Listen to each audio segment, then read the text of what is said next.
Okay, so today we're talking about IRA planning, 403Bs, 401Ks, 457 plans, etc. Don't get too hung up on titles. For the most part, IRAs and 401Ks work by the roughly same set of rules. If there's a distinction between them, I'll let you know. But typically, I'm going to refer to a qualified retirement plan or any kind of retirement plan to which this applies as an IRA. Most of you, if you're no longer working or have left jobs in the past, have already rolled 401Ks into IRAs, so that nomenclature probably applies to the broadest group of people. So let's say you have a traditional IRA balance of $1 million. You also have an extra mortgage that you may not be thinking about. And your extra mortgage, assuming tax rates are 35%, is $350,000. So you've been contributing to your IRA or your 401K all these years. You've built up $1 million balance, and you feel pretty good about the fact you have $1 million saved up.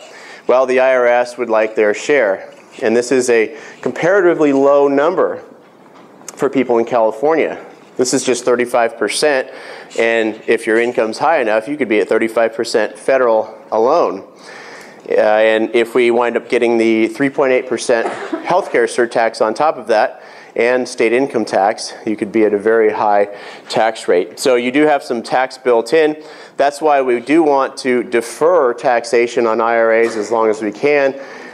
Of course, Congress knew that we would want to defer that, and so they said, well, we'll let you defer until 70 and a half, and then game is up. You've got to start taking minimum distributions at that point. Unless you're still working and you're not working for your own company, you can actually defer the start of your minimum distributions beyond 70 and a half. So just a couple quotes on income tax. The income tax has made liars out of more Americans than golf. And Mark Twain, what is the difference between a taxidermist and a tax collector? The taxidermist takes only your skin. Okay? Taxes are pretty painful in many cases. And then here's another Mark Twain quote, of course. This is a great principle in tax planning. Do not put off until tomorrow what you can put off until day after tomorrow just as well. Now, he's talking about procrastination, but doesn't that apply equally appropriately for tax deferral?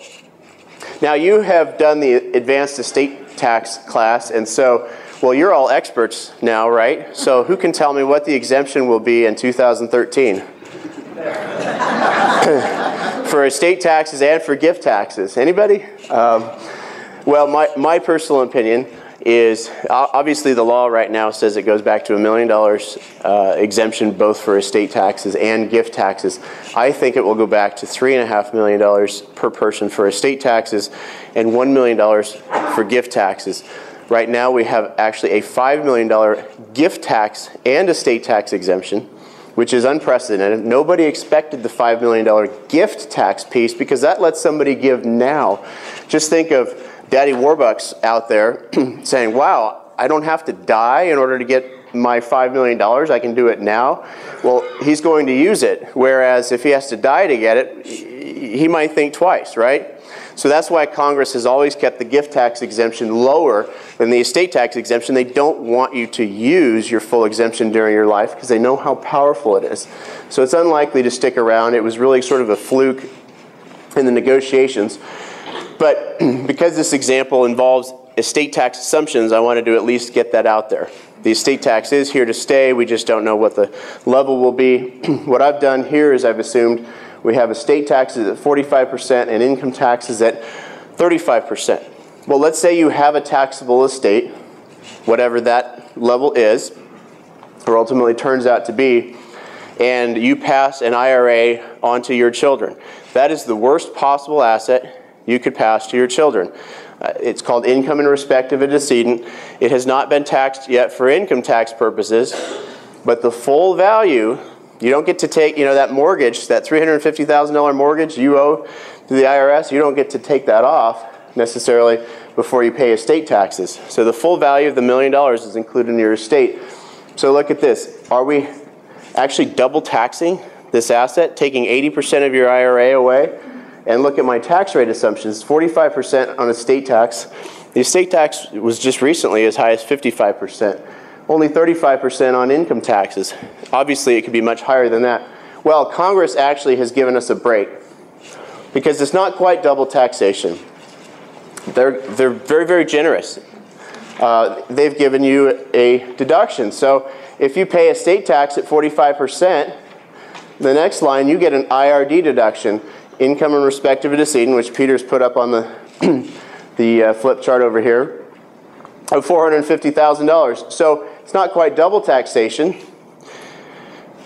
because they give you that deduction. But look at this, a bargain rate of 64.25%. Now, who here wants to pass assets to their children and pay 64.25% tax?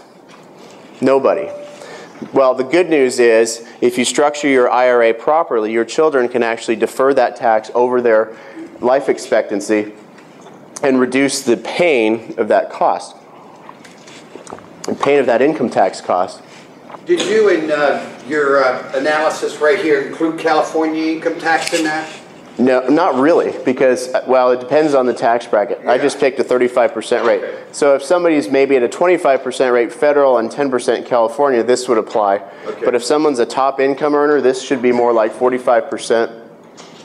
So it's a very big tax cost. Does California have a capital gains, or is it just straight ordinary income? So for those of you who have real estate or stock portfolios that have gone up substantially, you may get excited about the 15%, you should get excited about the 15% federal rate. Unfortunately, California gives you no such tax break for capital gain income. It's taxed exactly the same, at exactly the same rate as ordinary income. So here are just some historical tax rates, just so you can see how they've bounced around. Obviously, the top rate's been as high as 91%. It's probably going to go to 39.6% in 2013 now, and this has actually been pushed forward 2 years in 2013 and beyond. Here are our top capital gain rates. What you can see here is capital gain rates on the federal level have always been substantially less than ordinary income rates. Therefore, whenever we do tax planning, if we have an ability to convert to or preserve capital gain treatment, we really want to do that. And there are some ways to do that in different areas of the tax code. So let's talk about required minimum distributions. This is so exciting. We get to do math. We get to do some division here, talk about life expectancy and actuarial assumptions and death and all those types of things. You know, I always figure as an estate planning attorney, when I'm talking to a client, really nothing should be off the table. I should be able to talk about sex and religion and politics, because within 4 minutes of meeting them, I'm already talking about death and money, right? So, I mean, can't we just... That's why I enjoy doing these workshops. Yeah. I kill them all off. Yeah, exactly. I kill my clients within 4 minutes of meeting them, every time. And for the husbands out there, I kill you first, okay? And the wife's always the survivor. It's just, you know, an actuarial thing. You got to deal with it. So we'll have some examples here where we'll kill off the husband first. So this is important to understand because it shows you the difference between what's called a spousal rollover IRA and an inherited IRA. So it gets a little bit technical, but Congress, when they created the minimum distribution rules, they said, we're going to assume that everybody who is taking distributions from this IRA is living on this money. They don't have anything else saved up. Therefore, we want it to be a very dependable source of income. We want people to feel that they will never run out of their IRA funds.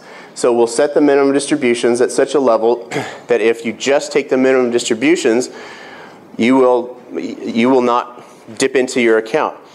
How did they do that? Well, mechanically what they did is they said, every single IRA owner, called the participant, is considered married to a spouse exactly 10 years younger. Okay? So if your spouse is within 10 years of your age, you're not considered married to them for IRA minimum distribution purposes. You're considered to be married to a spouse exactly 10 years younger. What that means is, if we're taking distributions based on an assumed life expectancy, that you'll take smaller distributions because your life is considered to be that much longer, okay? And so that's this unisex life expectancy. Now, what about those of you who have a spouse who is more than 10 years younger? Well, this is a pretty good deal because you're stretching it over 2 lives, assuming one spouse is 10 years younger than the other. When you have a spouse who is more than 10 years, you get to use a totally different table that allows you to take even smaller distributions. Okay, it's called the joint and survivor table. So it's proof that there is a tax advantage to marrying a much younger spouse. So apparently it's congressionally sanctioned. That's and it assumes that you have a longer life expectancy. Now, I don't know if anybody has an opinion about what it does for your actual life expectancy. I guess it depends which way it goes. But so our divisor is calculated based on this, whatever this life expectancy that applies to your facts is. Okay, and it's critical because for the participant and the participant's spouse, that's a number that readjusts every year as you get older. So in addition to this, married to a 10-year younger spouse, joint life expectancy number or advantage, you also get the benefit of recalculating every year. Because every year you get older, your net life expectancy grows. Okay? And so the number constantly adjusts every year to make sure you never run out of money from that account. Did I hear you correctly? As you age, your life expectancy grows? Yes. Now, when you get a year older, you don't get an extra year of life expectancy. You know, you get a year older, you get an extra maybe 3 months of life expectancy, whatever the number is.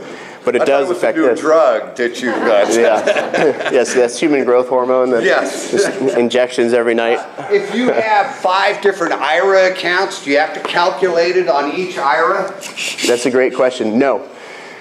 Well, you have to calculate on each IRA, but you don't have to just take it out of each IRA. Okay, IRAs, every one of your IRAs is treated collectively as one trust under the tax code so that you can take distributions from one IRA and have those minimums count across your IRAs. You cannot, however, carry those minimum distributions from your IRA to your 401ks. So if you've got both, you need to pay attention to the different types of accounts, or 403Bs or 457s. Really, if you're not working anymore, the best thing to do is get everything into an IRA so that you've got an easier time administering. Is there any other reasons why to transfer out of a 401k into the IRA account? To do a transfer? Yes, there are dealing with transfers down to the kids. We'll talk about that in a minute. Okay. But yeah. You said there's a table, the table for the husband and wife, and a table for the husband and wife if the wife is more than 10 years younger. Mm-hmm. Are those the only two, or do they have one if they're single? Okay, the question is, I mentioned that there's a table for the husband and wife with the 10 years younger, or more than 10 years younger. There's also the unisex table. It doesn't matter if you're married or single. Okay? So let's say we have 2 spouses. They are married right now. They're not considered to be married to each other if they're within 10 years of each other. Each of them is considered to be married to a spouse exactly 10 years younger. So the husband could be maybe 5 years older than the wife. The husband will reach minimum distributions time at 70.5 sooner than the wife. He'll also be on a different schedule than she is because he's married to someone, or assumed, 10 years younger, and as is she. Okay? When the husband dies, the wife still, her IRA is on that assumed fact pattern that she's married to someone who's 10 years younger. Okay?